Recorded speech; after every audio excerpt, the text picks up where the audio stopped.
దీని గురించి ఏదో ఒక లీగల్ క్లారిటీ తీసుకొచ్చుకొని ఏదో లీగల్ ఫైట్ చేయాల్సిందేనండి. లేకపోతే వీడు ఆగడు. ఎందుకంటే ఇప్పుడు వీడు నన్ను ఏం చేస్తారు అనే ధీమా ఉందండి వాడి మొహంలో, అసలు వాడి మాటలోను. అవునండి.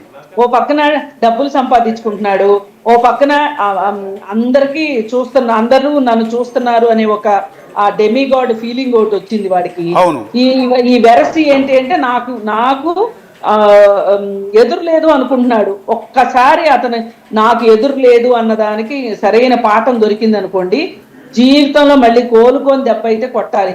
ఏ డబ్బులు చూసుకుని మురిసిపోతున్నాడో, ఆ బ్యాంక్ అకౌంట్లు సీజ్ చేసే దగ్గర నుంచి ఈ మీడియాకి సంబంధించి యూట్యూబ్ ఛానల్స్ క్లోజ్ అయ్యే వరకు ఫైట్ చేస్తే గానీ ఇట్లాంటి వాళ్ళు ఇంకెక్కడ మాట్లాడతాడు అప్పుడు? అవునండి. అంటే ఎక్కడో ఎదురు దెబ్బ తగిలితే నన్ను తప్పు పడుతున్నారు, నన్ను కోచింగ్ చేస్తున్నారు, లేకపోతే నేను మాట్లాడేదానికి నెగిటివ్ వస్తుంది సొసైటీ నుంచి అన్నప్పుడే వాళ్ళు మారుతారండి. అలా కాకుండా వాళ్ళు ఎంకరేజ్ చేసుకుంటూ పోతే, ఇప్పుడు నేను చెప్తున్నాను, ఒక వీడియో పనికి మాలిన ఒక బూత్ వీడియో పోస్ట్ చేస్తే విత్ ఇన్ మినిట్స్లో లక్షల మంది చూశారు. దాన్ని అతను ఏమనుకుంటున్నాడంటే ఆ బూత్ని ఎంకరేజ్ చేస్తున్నారు కదా, ఇంకా బూత్ మాట్లాడాలి అనుకుంటున్నాడు. సార్ అమ్మవారి పేర్ల మీద బీర్ ఉందండి. ఆ బీర్ టేస్టింగ్, ఆ బీర్ ని పట్టుకొని ఇదిగో ఖాళీ అమ్మ తల్లి నాకు లక్ష్మీదేవి నాకు చాలా లక్ష్మీ అమ్మా అనుకుంటూ ఇంట్లో వల్గర్ యాక్టింగ్ చేస్తూ అమ్మవారి ఇవి ఉంటాయి కదా, అమ్మవారి పేర్ల మీద ఉన్న బీర్లు తీసి తాగుతూ ఉంటాడు. మీకు సొసైటీ మహిళా లోకం మొత్తం తిరగబడాల్సిన అంశం అండి ఇది. ఎందుకంటే ఇంతకుముందు ఒక వీడియోలో చెప్తున్నాడు, కొత్తగా పెట్టిన వీడియోలో చెప్తున్నాడు అతనంట ఆ హోటల్ పేరు కూడా ఎంత దారుణంగా ఉందండి, అది చెప్పలేము అసలు భాషలో. ఆ హోటల్లో అతనంట ఒక సినిమా తీస్తున్నాడంట, ఆ సినిమా పేరు దెబ్బ అంట. వాడు ఏం చేయాలండి నాకు అర్థం కాదు. దెబ్బ అనే ఒక సినిమా తీస్తున్నానని సిగ్గు లేకుండా చెప్తున్నాడండి. ఎంటైర్ లోకం, భారతీయ మహిళలంతా కూడా ఎంత నవ్వుతారు అంటే, ఎంత అసహించుకుంటారంటే. అదే అండి, ఇట్లా దీన్ని కూడా కామెడీ అనుకునే మానసిక ఉన్మాదులు, ఇది చేసేవాడు ఎంత తప్పో దీనికి నవ్వొచ్చే మానసిక ఉన్మాదులు కూడా చాలా మంది ఎక్కువైపోయారు ప్రపంచంలో. అసలు ఇతనికి మానసిక సమస్య ఉందా అని డౌట్ అండి.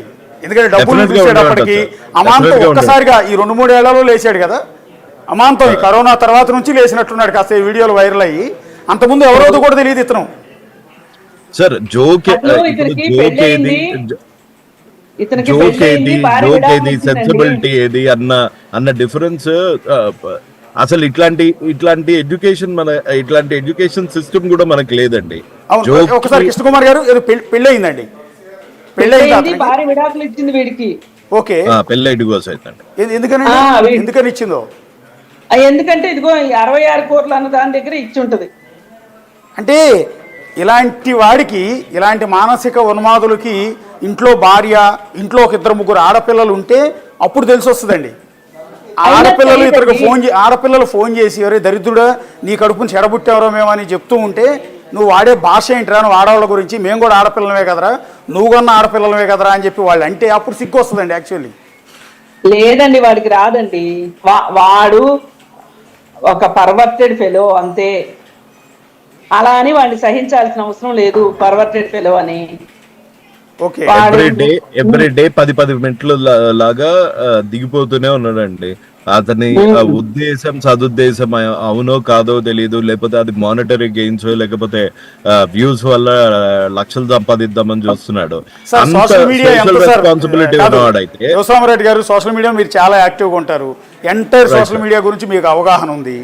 ఇవాళ రేపు ఏమైందంటే ప్రతిరోజు జనానందరికీ ఒక టైం పాస్కి ఏదో ఒక సబ్జెక్ట్ కావాలి. అది controversy subject, booth subject, crime subject అయితేనే ఎక్కువ కనెక్ట్ అవుతాయి. సో అలాంటి వాళ్ళు కూడా చూస్తూ ఉంటారు. అది చూసి వీళ్ళు నిజం అనుకుంటారు, వీళ్ళందరూ నాకు నిజమైన ఫాలోవర్స్ అని. అదేమి ఉండదండి. ఇప్పుడు హర్ష సాయి అనే వ్యక్తి దేశంలోనే అత్యధిక యూట్యూబ్ ఆదాయం సంపాదించిన వ్యక్తి ఒకప్పుడు.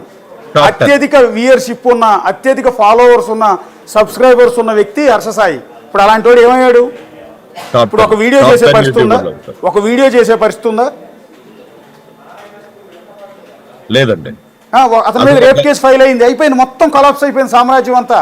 మొన్నటి వరకు హర్ష సాయి అంటే పడి చచ్చిపోయేవాడు జనం అంతా. ఎందుకంటే అతను సమాజ సేవ చేసేవాడు, చాలామంది పేదవాళ్ళకి డబ్బులు సాయం చేసేవాడు. అప్పుడు అంతవరకు బాగానే ఉన్నాడు. ఎప్పుడైతే అమ్మాయి రేప్ కేసు పెట్టిందో ఆ తర్వాత మొత్తం పతనం స్టార్ట్ అయిపోయింది.